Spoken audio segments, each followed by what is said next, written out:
आज मैं एक ऐसा शब्द लाया हूँ जो सहायक क्रिया यानी हेल्पिंग वर्ब भी है, मेन वर्ब भी है, अर्थ भी कई रखता है और उसके कई फ्रेजेस भी हैं।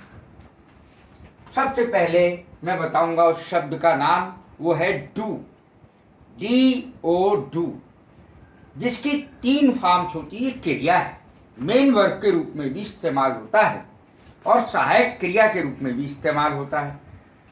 Do, did, done. डू इसकी फर्स्ट फॉर्म है, डिड इसकी सेकंड फॉर्म है, डन इसकी थर्ड फॉर्म है। मैं स्पेलिंग भी बताता हूं। First form do, DO, DID second form, और थर्ड फॉर्म है DONE, डन। अब मैंने तीनों फॉर्म का इसमें इस्तेमाल करने की कोशिश की है, ज्यादातर डू शब्द का इस्तेमाल किया है। आज मैंने डू मुख्य वर्ब के रूप में, आई डू माई वर्क, मैं अपना काम करता हूं। आई डू माई वर्क, मैं अपना काम करता हूं। इसमें मेन वर्ब है डू। तो ये देखें, डू मुख्य क्रिया के रूप में, आई डू माई वर्क, मैं अपना काम करता हूं।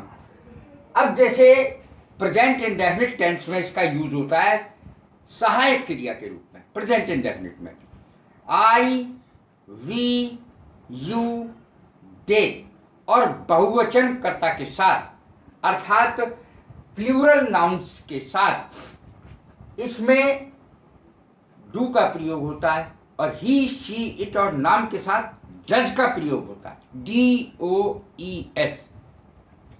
आई डू माई वर्क, इसमें भी देखें, आई डू माई वर्क, मैं अपना काम करता हूं। यदि ये ही के साथ आता तो he does his work, he does his work, वह अपना काम करता है। तो आई के साथ आई, वी, यू, दे और बहुवचन कर्ता के साथ डू का प्रयोग होता है।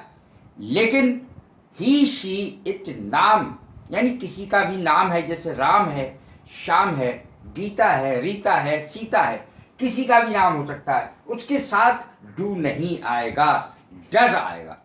मेन वर्ब के रूप में वो डज ही आएगा। अब ये सहायक क्रिया है प्रेजेंट इंडेफिनिट की, तो कैसे इसका यूज होगा सहायक क्रिया के रूप में? देखें, हेल्पिंग वर्ब के रूप में प्रेजेंट इंडेफिनिट, प्रेजेंट इंडेफिनिट में वही नियम चलेगा, आई, वी, यू, दे और बहुवचन कर्ता के साथ डू का प्रयोग होगा, और बाकी के साथ ही, शी, इट और नाम के साथ किसी के डज का प्रयोग होगा। देखें, नेगेटिव सेंटेंसेज में और इंटेरोगेटिव सेंटेंसेज में इसका यूज होता है। They do not know how to swim, वे नहीं जानते कि कैसे तैरते हैं। They do not know how to swim, तो दे के साथ तो डू ही आएगा, मैंने अभी बताया है। They do not know how to swim, कैसे तैरते हैं, वो नहीं जानते, वे लोग नहीं जानते, दे माने वे। इंटेरोगेटिव सेंटेंसेस में क्या होता है? Interrogative sentence present indefinite, present simple tense भी कहते हैं इसको, प्रेजेंट इंडेफिनिट टेंस भी कहते हैं। इसके इंटेरोगेटिव कैसे बनेंगे? What do you want, what do you mean, what do you want, आप क्या चाहते हैं, आपका मतलब क्या है। व्हाट डू यू मीन, आपका मतलब क्या है कहने का। व्हाट डू यू वांट, आप क्या चाहते हैं, क्वेश्चन मार्क लगेगा। यह है interrogative sentence. How do you do, इसका अर्थ है तुम्हारे हालचाल क्या है, इसमें तो डू 2 बार आ गया। हाउ डू यू डू, आपके हालचाल कैसे हैं, ये इसका अर्थ हुआ। डू अब मैंने इंडेफिनिट में करके दिखा दिया, नेगेटिव के साथ भी और इंटेरोगेटिव के साथ भी। अब मैं एक और इसका यूज बताता हूं। मैं जाता तो हूं, मैं जाता तो हूं की अंग्रेजी जब बनाते हैं, इस प्रकार की अंग्रेजी, जाता तो हूं, खाता तो हूं, वह खाता तो है, इस प्रकार के सेंटेंसेस में भी डू या डज का प्रयोग होता है। जैसे आई डू गो, मैं जाता तो हूं, ही डज गो, वह जाता तो है। तो इसी तरीके से उसमें डू या डज का प्रयोग होता है। डू का अर्थ हल करना है, डू का अर्थ हल करना भी होता है, केवल काम करना ही नहीं होता। डू का अर्थ काम करना भी होता है, मेन वर्ब। डू का अर्थ हल करना भी होता है। देखें हल करना कैसे होगा। Ram can not do this sum. Ram इस सवाल को हल नहीं कर सकता। Ram can not do this sum. Ram can do this sum. Ram इस सवाल को हल कर सकता है। Ram can not do this sum. Ram इस सवाल को हल नहीं कर सकता है। तो कितना सरल हो गया, हमें सॉल्व शब्द लगाने की जरूरत ही नहीं। हल करने के लिए हमें सॉल्व शब्द लगाना पड़ता है, SOLVE, सॉल्व, हल करना। लेकिन इसमें जरूरत ही नहीं है, डू से ही वही काम होगा जो सॉल्व से होगा। डू का दूसरा अर्थ कार्य पूरा करना, तो इसमें कंप्लीट शब्द लगाने की जरूरत नहीं। देखें, they will get their wages. वे अपना मजदूरी प्राप्त करेंगे। They will get their wages. वे अपनी मजदूरी प्राप्त कब करेंगे?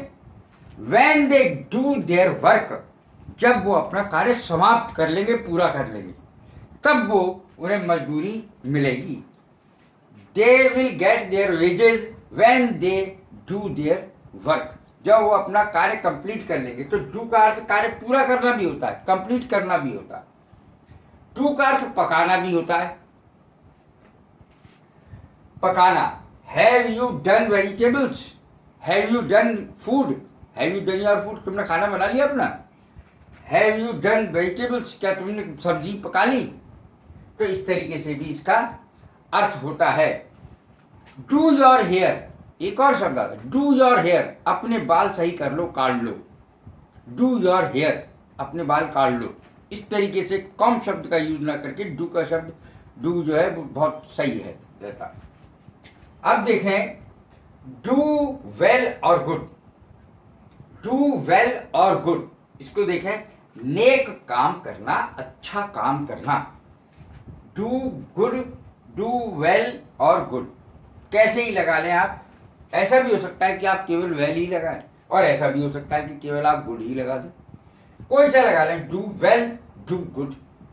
नेक काम करना, अच्छा काम करना, इसका अर्थ है he is doing very well in his business. वो बहुत अपने काम में बहुत अच्छा कर रहा है, अपना बिजनेस बहुत अच्छी तरह चला रहा है, अच्छा कर रहा है। अच्छा काम करना, नेक काम करना। ये डू गुड माने असलियत में नेक काम करना है। डू गुड, नेक काम करना और अच्छा काम करना। He is doing very well in his business, वह बहुत अच्छा काम कर रहा है अपने व्यापार में। बिजनेस माने व्यापार। डू इल और ईविल, इसमें से कोई सा भी यूज कर सकते हैं। डू इल और ईविल। इल माने भी बुरा, ईविल माने भी बुरा, बुरा काम करना। We should avoid doing ill to others, हमें दूसरों के साथ गलत काम नहीं करना चाहिए, दूसरे का बुरा नहीं करना चाहिए, बुरा करना किसी का। We should avoid doing ill to others, हमें दूसरे का बुरा नहीं करना चाहिए। डू वंस बेस्ट, ये तो बहुत ही यूज होता है। I am doing my best, I am doing my best, I shall do my best, I will do my best, he will do his best. इसका अर्थ है भरसक प्रयास करना, भरसक प्रयत्न करना, किसी काम के लिए पूरा जोर लगा देना। डू वंस बेस्ट, अपना भरसक प्रयास करना। आई विल डू माई बेस्ट, मैं अपना पूरा प्रयास करूंगा, पूरा प्रयत्न करूंगा, जान लगा दूंगा, ये अर्थ होता है। I will do my best. Well to do, well to do का अर्थ होता है खुशहाल व्यक्ति, धनी व्यक्ति। अक्षय कुमार, मैंने हीरो का नाम लिखा है इसमें, Akshay Kumar is a well to do actor.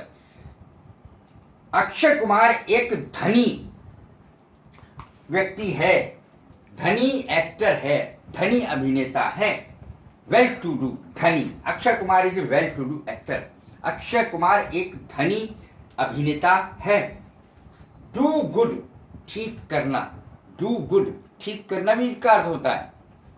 देखें, डू गुड, ठीक करना। This medicine did me good, इस दवा ने मुझे सही कर दिया। इस दवा ने, मेडिसिन माने दवाई, इस दवा ने मुझे सही कर दिया। This medicine did me good. Do a favour, अरे भाई जरा मेरा एक काम कर दो, क्या मेरा एक काम करोगे?